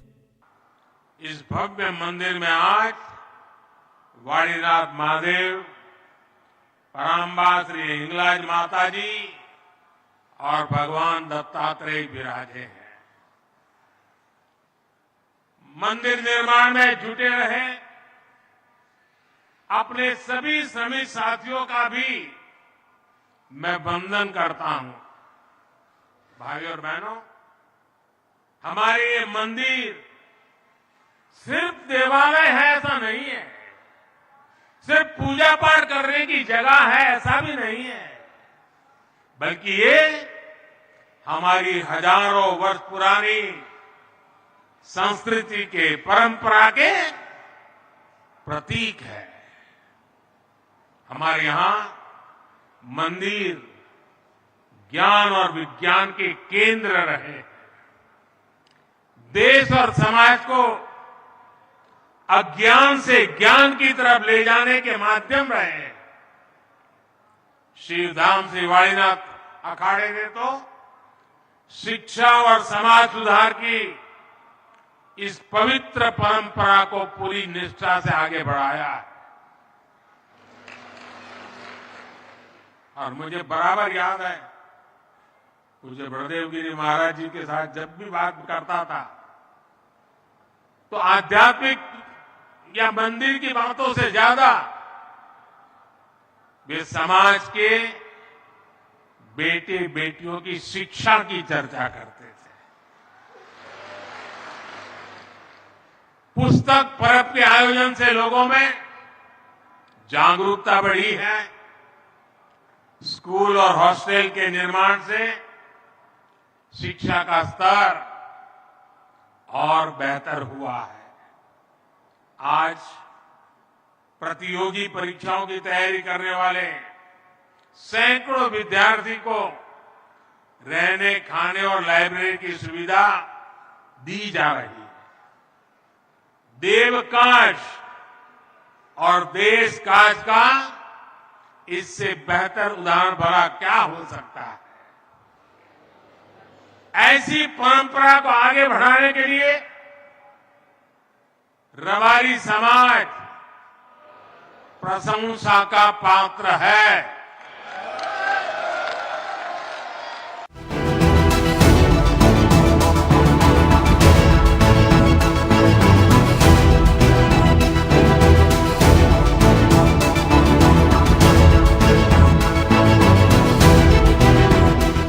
Jai Hind viewers, this is Yuvraj Tyagi with camera person Manish Karakoti. We're here in Visakhapatnam, where the Indian Navy is organizing the 12th edition of its multilateral naval exercise, Milan 2024. The naval exercise began in 1995 with first participants being Indonesia, Singapore, Sri Lanka and Thailand. This biennial congregation of friendly navies has progressively grown in magnitude over the past 2 decades. This is the 12th edition and is scheduled from 19th to 27th February and expects participation from at least 50 nations. The exercise is being held under the aegis of Headquarters Eastern Naval Command of the Indian Navy. The exercise is planned in 2 phases. The first phase, being the harbour phase, will run from 19th to 23rd February. Meanwhile, the sea phase will run from 23rd to 27th February. So viewers, what we are standing on right now is the deep sea rescue vehicle of the Indian Navy. These vehicles are used to rescue submarines in the time of peril from the sea and for clandestine operations. Notably, the Indian Navy inducted its first DSRV in November 2018 and the second in 2019. Moreover, a DSRV complex was inaugurated at Visakhapatnam by Vice Admiral Atul Kumar Jain in 2020. The complex is designed to accommodate the newly inducted submarine rescue system with state-of-art facilities to store the DSRV assets in a rescue-ready state. The DSRV system consists of a submarine rescue vehicle, a remote operations vehicle, side scan sonar and associated equipment. The DSRV system can be rapidly mobilized by air or road to facilitate submarine rescue operations even at distant locations. So ladies and gentlemen, what you're witnessing right now is how the Indian Navy deploys its SRVs when calamity hits at sea. These SRVs or submersible rescue vehicles are lowered by an operator from the ship, and upon reaching the maximum height at which it can be lowered, these are deployed at sea, wherein they initiate the rescue process. After the entire control gets transferred to the control cabin, which I just now showed to you. So if you see it from this side, the ROV has got various cameras all around it. I'll not get into the details of it, but these cameras are capable of operating both underwater, over water, in all possible places and sea states. We have a colored camera, we have a black and white camera, and all the feeds are available there in the ROV control cabin. We have also these manipulators, which are multi-function manipulators, 5 and 7 function manipulators which are there. So basically these are used for, they are like hands. Like I generally call it like a bumblebee, which color also looks like a bumblebee, and it operates like a robot itself. But underwater is capable of withstanding that kind of pressure, and these arms, they function like a normal arm. It can actually go down to a target, to a submarine, maybe unshackle a shackle, maybe tie a rope, untie a rope, lift a target, clean. We got a spray, water spray or water jet, which cleans the surface and makes it ready for the mating to come and the SRV to come and sit, and basically make it suitable for it to be ready in a manner where it can be connected to the SRV for carrying out a rescue.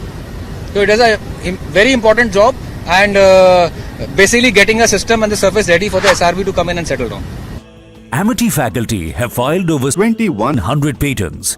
Yet another reason why Amity has been ranked among the top for innovation achievements. रोजगार के अवसर कैसे पैदा होते हैं, Banas dairy इसका उत्तम उदाहरण है। अभी बनास डेयरी वाराणसी, मिर्जापुर, गाजीपुर, रायबरेली इन जिलों के पशुपालकों से लगभग 2 लाख लीटर दूध इकट्ठा कर रही है। इस प्लांट के चालू होने से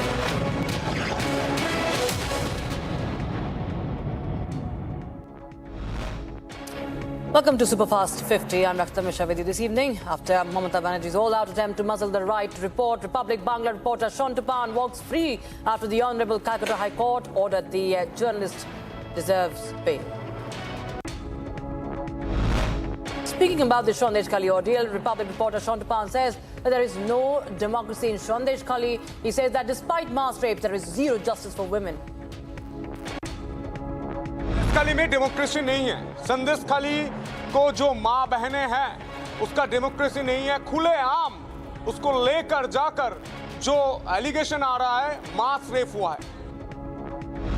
In a massive win for Right to Report, Republic reporter Sean Tupan says that as the fourth pillar of democracy, the media has to keep fighting for the people until justice is ensured in Shondesh Kali. He also said that despite the police trying to impose maximum punishment for reporting the truth, Republic's fight for women of Shondesh Kali will not stop.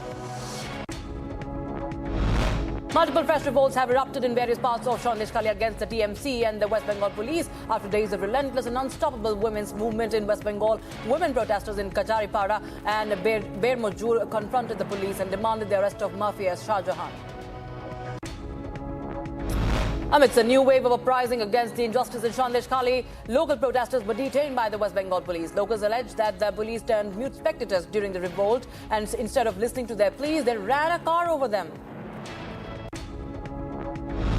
Fresh rounds of agitation erupted in Shondesh Kali, where locals alleged that they had to vote for the TMC in elections by swearing and touching the Holy Gita in front of Shah Jahan's house. A team of the National Human Rights Commission arrived in Patrapara in North 24 Parganas to meet the victims of the Shondesh Kali violence and survey the ground situation. BJP's women delegation led by party leader Locket Chatterjee was stopped by West Bengal police on their way to Shondesh Kali, citing the imposition of Section 144. BJP MP Locket Chatterjee and State Mahila Morcha President Falguni Patra both were arrested by the West Bengal police while on their way to unrest-stricken Shondesh Kali with the BJP's women delegation. The delegation was blocked by a huge police barricade and barred from entering Shondesh Kali. Amidst the Shondesh Kali unrest, West Bengal DGP Rajiv Kumar said that no one should be taking law into their own hands. He added that if anyone has committed any wrongdoing, appropriate action will be taken on them. However, protesting will not resolve the matter, he said. BJP MP Locket Chatterjee, who was arrested earlier by the West Bengal police for allegedly violating Section 144, says that there was no prior notice or warrant issued to her delegation before the arrest and that it was clear that the police had taken such a course of action on the approval of Chief Minister Mamata Banerjee. Locket Chatterjee slammed TMC's politics and lack of action over the Shondesh Kali unrest in question and Mamata Banerjee's silence on the matter. She said that even after so many days of unrest, the Chief Minister has chosen to remain silent and not stand by the women of Shondesh Kali. Amid the Shondesh Kali uprising, Prime Minister Narendra Modi is set to visit the state on the 1st and 2nd of March to attend 2 public meetings. Prime Minister is expected to visit Arambagh, Krishnanagar and Barasat. A fresh case has been registered against Mamata Banerjee-backed mafia don Sheikh Shah Jahan following complaints of land grabbing and extortion. ED conducted raids in 5 locations in West Bengal in its fresh ongoing investigation against absconding mafia don Sheikh Shah Jahan in connection with an alleged land grabbing case. This comes days after a fresh summons were issued to Shah Jahan to join the investigation on the 29th of February. Condemning the days of unrest and violence in Shondesh Kali, Congress leader Udit Raj says that West Bengal Chief Minister Mamata Banerjee wins elections with the help of violence. He also questioned the COP's intention to stop leaders and the media from entering Shondesh Kali. On the Shondishkali incident, BJP MP Dr. Sudhanshu Trivedi says that the multidimensional criminalization of politics and its subsequent political patronage has never been seen in India's history before. He further slammed that Mamata Banerjee and said that there is no democracy in the state of West Bengal. Prime Minister Modi inaugurated and laid the foundation stone of multiple developmental projects worth 13,000 crore rupees in Varanasi today. Prime Minister Modi, along with UP Chief Minister Yogi Adityanath, unveiled the statue of Sant Ravidas on occasion of his 647th birth anniversary. During his public address, Prime Minister Modi attacked Rahul Gandhi's statement where he characterized UP's youth as addicts and stated that the Congress party has now resorted to taking out the frustration on the youth who are contributing to make UP a developed state. Slamming the politics of India alliance over caste welfare, Prime Minister Modi says that the opposition is all about instigating people and making them fight each other, whereas the truth is that they engage in politics only for self-gain and not for the genuine well-being of people. Prime Minister Modi asserted that in the upcoming Lok Sabha elections, UP will give 100% of its seats to the NDA alliance.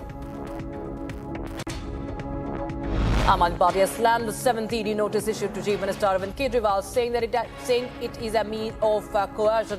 Aam Aadmi Party leader Saurabh Bhardwaj claims that an attempt to arrest Kejriwal in the next 2 to 3 days is being made so as to disrupt a potential AAP-Congress alliance. On the ED summons and CBI notice to Delhi Chief Minister, Aam Aadmi Party's chief spokesperson Priyanka Kakkar says that for the past 2 years, BJP has tried to put Kejriwal behind the bars without the ED being able to recover anything. She also said that there are law-abiding people who will not be intimidated by the BJP's tactics. Delhi Minister and Aam Aadmi Party leader Sandeep Pathak affirmed that the alliance with Congress would move forward regardless of Arvind Kejriwal's potential arrest. Jharkhand High Court has rejected Rahul Gandhi's plea to dismiss defamation case against him over derogatory remarks against Amit Shah. ED's Lucknow zone officials conducted searches under the Section 17 of the PMLA in the case of bank fraud pertaining to Gangotri Enterprises Limited. The raids were undertaken as Samajwadi Party member Vinay Shankar Tiwari related to 750 crore rupees scam. An anti-land mafia cell has been formed in Uttar Pradesh on the orders of Lucknow Police Commissioner in a big action against land grabbers. Officials have said that this initiative will ensure that action is taken against those occupying land illegally. Hailing the progress of the bullet train railway project in Vikhroli, Union Minister Ashwini Vaishnav said that under the Eknath Shinde-led government, India's first high-speed corridor initiative has progressed quickly. He also said that through its corridor, trains will be able to move at a speed of 320 kilometers per hour. Condolences poured in for former Maharashtra Chief Minister Manohar Joshi, who breathed his last at a Mumbai hospital. Manohar Joshi served as the Chief Minister from 1995 to 1999 and was the first leader from the undivided Shiv Sena to occupy the top post in Maharashtra. The IDF has released new footage of its military airstrikes and forces operating in the Gaza Strip. This comes as hostage negotiations and ceasefire talks continue to stall between Israel and Hamas. Israel launches massive overnight airstrike on the central town of Deir al-Balah and Nusayrat camp in central Gaza. The strikes hit residential areas of the camps and other central parts in the Gaza Strip. Scores gather to mourn loved ones that died in overnight Israeli airstrikes in central Gaza City and Nusayrat camp. Estimates suggest at least 58, including children, were killed in the latest round of airstrikes. Dozens of mourners gathered at a mass funeral in the southern city of Rafah. Among the 10 buried were children who were killed in the Israeli airstrikes, and estimates suggest that more than 29,000 Palestinians have died since the start of the conflict. After reports of a man killed in West Bank through a drone strike emerged yesterday, the IDF has clarified that the Palestinian killed in the drone strike was a member of the terrorist group Islamic Jihad and was about to carry out a shooting attack. A self-exploding Russian drone hit a 9-story building in Ukrainian city of Dnipro, destroying several flats and injuring 8 people. Visuals show upper floors of the building completely destroyed. Ukrainian firefighters fight flames and search for survivors after overnight Russian drone strikes which damaged civilian infrastructure. Ukraine's Air Force says they intercepted 23 out of the 31 UAVs launched. Russian President Vladimir Putin congratulated his military on Defender of the Fatherland Day, hailing Moscow soldiers. He said, and I quote him here, "We will continue to strengthen the armed forces in every possible way," unquote. President Putin also laid a wreath at the tomb of an unknown soldier in central Moscow as part of a ceremony to mark the Defender of the Fatherland Day. Defense Minister Sergei Shoigu also laid flowers at the monument. Russian Defense Minister Shoigu presented state awards to soldiers at the Russian Army headquarters in Rostov-on-Don. He further extended greetings to the soldiers to mark the Defender of the Fatherland Day in Russia. Russian Foreign Minister Sergei Lavrov met Brazilian President Lula da Silva in Brazil's capital. Minister is visiting the country for G20 foreign ministers meet. Lavrov also held bilateral talks with his South African and Turkish counterparts. U.S. Undersecretary for Political Affairs Victoria Nuland warned Russia that massive and crushing sanctions are to be announced by the White House. The sanctions are timed for the second anniversary of the Ukraine invasion and the death last week of outspoken Kremlin critic Alexei Navalny in a Russian penal colony. The UK's Court of Appeal has rejected Shamima Begum's citizenship appeal. Now, Begum, who's now 24, joined the ISIS back in 2015, prompting the British government to revoke her citizenship. She sought reinstatement, but the court has dismissed her plea. United States and South Korea conducted a joint drill to shoot down incoming enemy missiles and repose to North Korea's missiles test last year. The South Korean and US militaries flew advanced stealth jets during the drills to target incoming cruise missiles. Swedish Prime Minister Kristersson met his Hungarian counterpart Viktor Orban ahead of the crucial NATO vote on Sweden's accession to the grouping, and Hungary's government has been delaying the vote on Sweden's membership for the last 18 months. This meet comes as an attempt to iron out their mutual differences. Senegalese President Macky Sall says that he will end his term in April as expected, but he did not give a new date for the presidential election. Sall, who is wrapping up 2 terms in office, postponed the election for 10 months, citing unresolved disputes over who could run. Former US President Donald Trump, in his recent campaign speech for a second term, has made a strong appeal to Christians. He said that he will use the second term in White House to defend Christian values against the left, which wants to tear down crosses. The Iraqi border forces sent enforcement deployed units and built new posts in mountainous areas near the Turkish border in northern Iraq. This new deployment comes after Turkey intensified its military operations and shelling on various areas in northern Iraq. At least 4 people have lost their lives after a fire engulfed 2 residential buildings in the eastern Spanish city of Valencia. Several people are injured and 19 others still missing hours after the blaze started. Wishes pour in as Japanese Emperor Naruhito turns 64. This was his first public appearance after the cancellation of the annual New Year event due to the 1st of January earthquakes that hit Japan. He thanked his well-wishers and expressed grief over the struggles of people hit by the quake.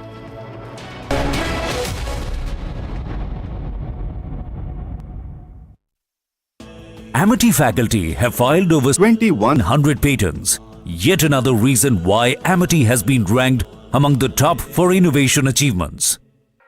रोजगार के अवसर कैसे पैदा होते हैं, Banas dairy इसका उत्तम उदाहरण है। अभी बनास डेयरी वाराणसी, मिर्जापुर, गाजीपुर, रायबरेली इन जिलों के पशुपालकों से लगभग 2 लाख लीटर दूध इकट्ठा कर रही है। इस प्लांट के चालू होने से अब बलिया, चंदौली, प्रयागराज, जौनपुर और दूसरे जिलों के लाखों पशुपालकों को भी लाभ होगा। इस परियोजना से वाराणसी, जौनपुर, चंदौली, गाजीपुर, आजमगढ़ जिलों के 1000 से ज्यादा गांवों में दुग्ध मंडियां बनेगी। पशुपालकों का ज्यादा दूध ज्यादा कीमत पर बिकेगा तो हर किसान पशुपालक परिवार को ज्यादा कमाई होना तय है। ये प्लांट किसानों, पशुपालकों को बेहतर पशुओं की नस्ल और बेहतर चारे को लेकर भी जागरूक करेगा, प्रशिक्षित करेगा। साथियों, इतना ही नहीं, ये बनास काशी संकुल रोजगार के भी हजारों नए अवसर बनाएगा, अलग अलग कामों में रोजगार बनाएगा। एक अनुमान है कि इस संकुल से पूरे इलाके में 3 लाख से ज्यादा किसानों की आय बढ़ेगी। तब ये परिवारवादी क्या कर रहे हैं? मैं तो इनकी बातें सुनकर हैरान हूं। कांग्रेस के शाही परिवार के युवराज का कहना है, और चौंक जाएंगे आप, कांग्रेस के युवराज परिवार ने क्या कहा? वो कह रहे हैं, और काशी की धरती पर आके कह रहे हैं, काशी के नौजवान, यूपी के नौजवान नशेड़ी हैं। ये कैसी भाषा है भाई? मोदी को गाली देते देते तो इन्होंने 2 दशक बिता लिए, लेकिन अब ईश्वर रूपी जनता जनार्दन पर, यूपी के नौजवानों पर ही ये लोग अपनी फ्रस्ट्रेशन निकाल रहे हैं। जिनके अपने होश ठिकाने नहीं है, वो यूपी के मेरे काशी के बच्चों को नशेड़ी कह रहे हैं। अरे गौर परिवारवादियों, काशी का, यूपी का नौजवान तो विकसित यूपी बनाने में जुटा है, अपना समृद्ध भविष्य लिखने के लिए परिश्रम की पराकाष्ठा कर रहा है। इंडी गठबंधन द्वारा यूपी के नौजवानों का पान कोई नहीं भूलेगा। साथियों, गौर परिवारवादियों की यही असलियत होती है। परिवारवादी युवा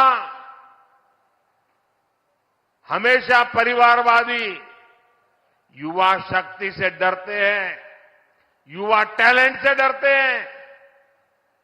उनको लगता है कि सामान्य युवा को अवसर मिला तो वो हर जगह चुनौती देगा।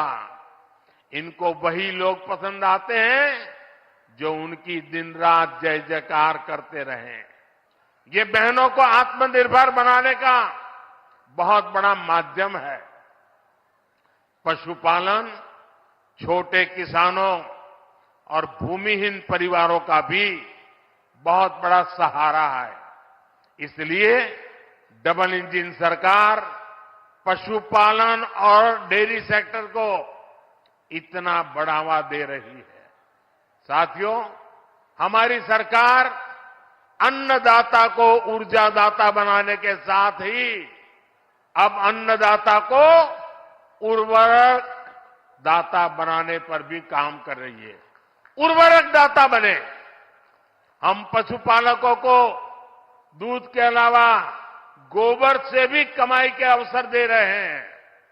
हमारे जो ये डेयरी प्लांट है, इनमें गोबर से बायो सीएनजी बने और इस प्रक्रिया में जो जैविक खाद है वो कम दाम पर किसानों को मिले, इस पर काम हो रहा है।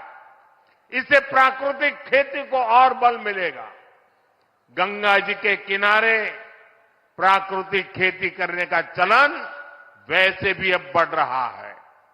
आज गोवर्धन योजना के तहत गोबर हो, दूसरा कचरा हो, उससे बायोगैस, बायो सीएनजी बनाई जा रही है।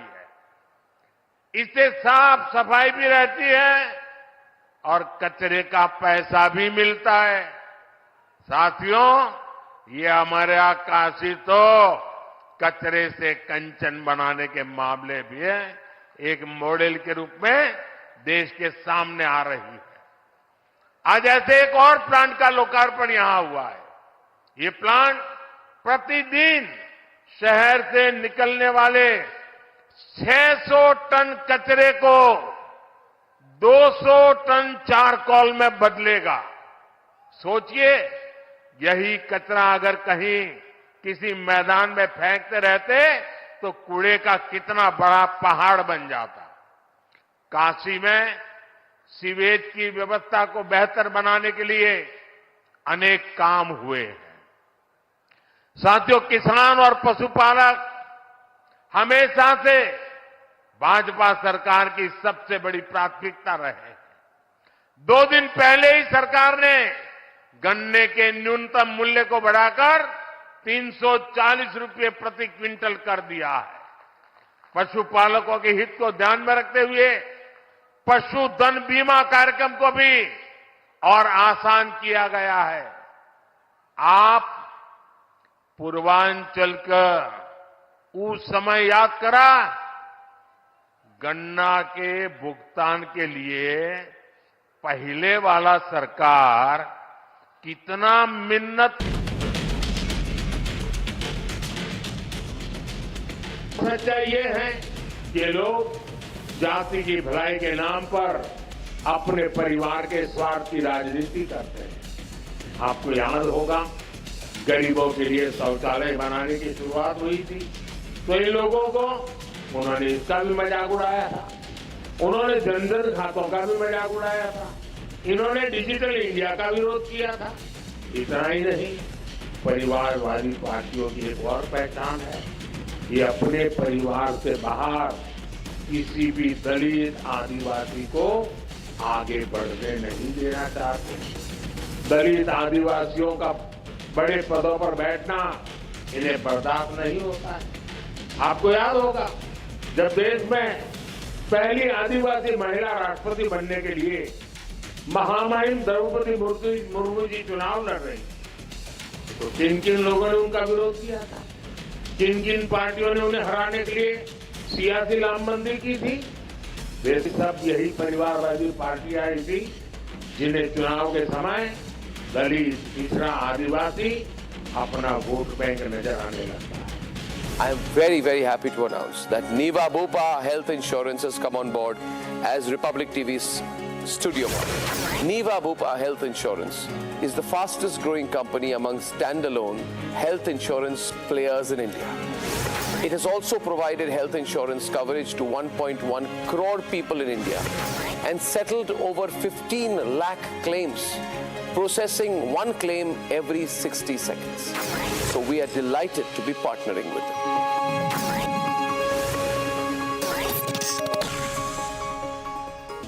Amity faculty have filed over 2,100 patents. Yet another reason why Amity has been ranked among the top for innovation achievements. रोजगार के अवसर कैसे पैदा होते हैं, बनास डेयरी इसका उत्तम उदाहरण है। अभी बनास डेयरी वाराणसी, मिर्जापुर, गाजीपुर, रायबरेली इन जिलों के पशुपालकों से लगभग 2 लाख लीटर दूध इकट्ठा कर रही है। इस प्लांट के चालू होने से अब बलिया, चंदौली, प्रयागराज, जौनपुर और दूसरे जिलों के लाखों पशुपालकों को भी लाभ होगा। इस परियोजना से वाराणसी, जौनपुर, चंदौली, गाजीपुर, आजमगढ़ जिलों के 1000 से ज्यादा गांवों में दुग्ध मंडियां बनेगी। पशुपालकों का ज्यादा दूध ज्यादा कीमत पर बिकेगा तो हर किसान पशुपालक परिवार को ज्यादा कमाई होना तय है। ये प्लांट किसानों, पशुपालकों को बेहतर पशुओं की नस्ल और बेहतर चारे को लेकर भी जागरूक करेगा, प्रशिक्षित करेगा। साथियों, इतना ही नहीं, ये बनास काशी संकुल रोजगार के भी हजारों नए अवसर बनाएगा। अलग अलग कामों में रोजगार बनाएगा। एक अनुमान है कि इस संकुल से पूरे इलाके में 3 लाख से ज्यादा किसानों की आय बढ़ेगी। तब ये परिवारवादी क्या कर रहे हैं? मैं तो इनकी बातें सुनकर हैरान हूं। कांग्रेस के शाही परिवार के युवराज का कहना है और चौंक जाएंगे आप। कांग्रेस के युवराज परिवार ने क्या कहा? वो कह रहे हैं और काशी की धरती पर आके कह रहे हैं, काशी के नौजवान, यूपी के नौजवान नशेड़ी है। ये कैसी भाषा है भाई? मोदी को गाली देते देते तो इन्होंने 2 दशक बिता लिए, लेकिन अब ईश्वर रूपी जनता जनार्दन पर, यूपी के नौजवानों पर ही ये लोग अपनी फ्रस्ट्रेशन निकाल रहे हैं। जिनके अपने होश ठिकाने नहीं है, वो यूपी के मेरे काशी के बच्चों को नशेड़ी कह रहे हैं। अरे गौर परिवारवादियों, काशी का, यूपी का नौजवान तो विकसित यूपी बनाने में जुटा है। अपना समृद्ध भविष्य लिखने के लिए परिश्रम की पराकाष्ठा कर रहा है। इंडी गठबंधन द्वारा यूपी के नौजवानों का पान कोई नहीं भूलेगा। साथियों, गौर परिवारवादियों की यही असलियत होती है। परिवारवादी युवा हमेशा परिवारवादी युवा शक्ति से डरते हैं, युवा टैलेंट से डरते हैं। उनको लगता है कि सामान्य युवा को अवसर मिला तो वो हर जगह चुनौती देगा। इनको वही लोग पसंद आते हैं जो उनकी दिन रात जय जयकार करते रहें। ये बहनों को आत्मनिर्भर बनाने का बहुत बड़ा माध्यम है। पशुपालन, छोटे किसानों और भूमिहीन परिवारों का भी बहुत बड़ा सहारा है। इसलिए डबल इंजन सरकार पशुपालन और डेयरी सेक्टर को इतना बढ़ावा दे रही है। साथियों, हमारी सरकार अन्नदाता को ऊर्जादाता बनाने के साथ ही अब अन्नदाता को उर्वरक दाता बनाने पर भी काम कर रही है। उर्वरक दाता बने। हम पशुपालकों को दूध के अलावा गोबर से भी कमाई के अवसर दे रहे हैं। हमारे जो ये डेयरी प्लांट है, इनमें गोबर से बायो सीएनजी बने और इस प्रक्रिया में जो जैविक खाद है वो कम दाम पर किसानों को मिले, इस पर काम हो रहा है। इससे प्राकृतिक खेती को और बल मिलेगा। गंगा जी के किनारे प्राकृतिक खेती करने का चलन वैसे भी अब बढ़ रहा है। आज गोवर्धन योजना के तहत गोबर हो, दूसरा कचरा हो, उससे बायोगैस, बायो सीएनजी बनाई जा रही है। इससे साफ सफाई भी रहती है और कचरे का पैसा भी मिलता है। साथियों, ये हमारे काशी तो कचरे से कंचन बनाने के मामले भी है, एक मॉडल के रूप में देश के सामने आ रही है। आज ऐसे एक और प्लांट का लोकार्पण यहां हुआ है।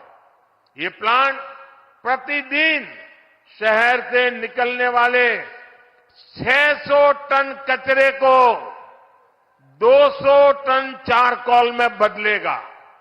सोचिए, यही कचरा अगर कहीं किसी मैदान में फेंकते रहते तो कूड़े का कितना बड़ा पहाड़ बन जाता। काशी में सीवेज की व्यवस्था को बेहतर बनाने के लिए अनेक काम हुए हैं। साथियों, किसान और पशुपालक हमेशा से भाजपा सरकार की सबसे बड़ी प्राथमिकता रहे। 2 दिन पहले ही सरकार ने गन्ने के न्यूनतम मूल्य को बढ़ाकर 340 रुपये प्रति क्विंटल कर दिया है। पशुपालकों के हित को ध्यान में रखते हुए पशुधन बीमा कार्यक्रम को भी और आसान किया गया है। आज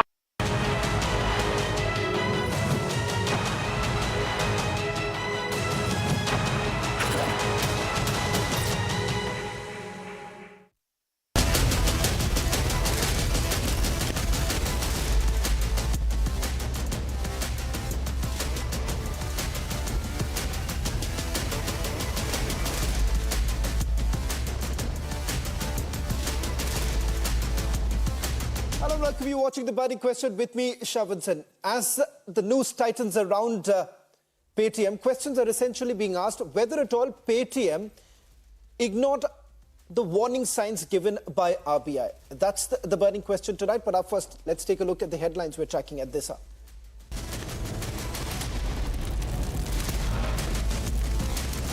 "16 days on, more and more women join the fight against the Mamata government as showdown continues."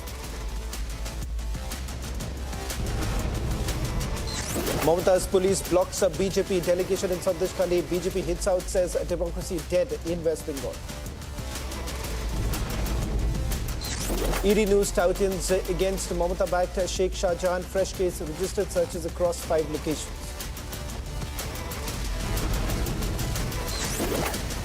Amid massive women's uprising in Sandesh Khali, Prime Minister to visit West Bengal on 1st of March. Congress के युवराज परिवार ने क्या कहा? वो कह रहे हैं और काशी की धरती पर आके कह रहे हैं, काशी के नौजवान, यूपी के नौजवान नशेड़ी है। ये कैसी भाषा है भाई? Prime Minister tears into Rahul's insult of Kashi, says the youth of Uttar Pradesh won't forget the insult. Trouble mounts for Paytm as RBI asks NPCI to examine request to become the third-party app provider.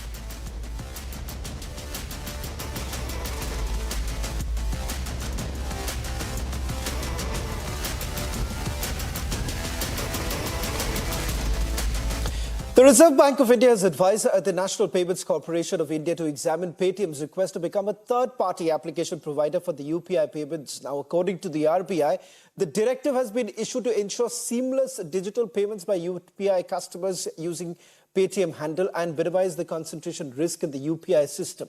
Now, on 31st of January, the central bank had imposed major business restrictions on PPBL, including a restriction on accepting fresh deposits and doing credit transactions after 25th of February.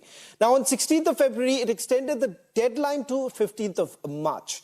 But the bigger question that still remains, even at a time when there has been a blitzkrieg campaign that has been done by Paytm, whether at all there were certain warnings that were given by RBI to Paytm, which Paytm decided to ignore. Is that the reason why the news has been tightening around Paytm, and what message does it send across to the fintech sector? Take a look at this report and then we begin the burning question. RBI is tightening the noose on Paytm.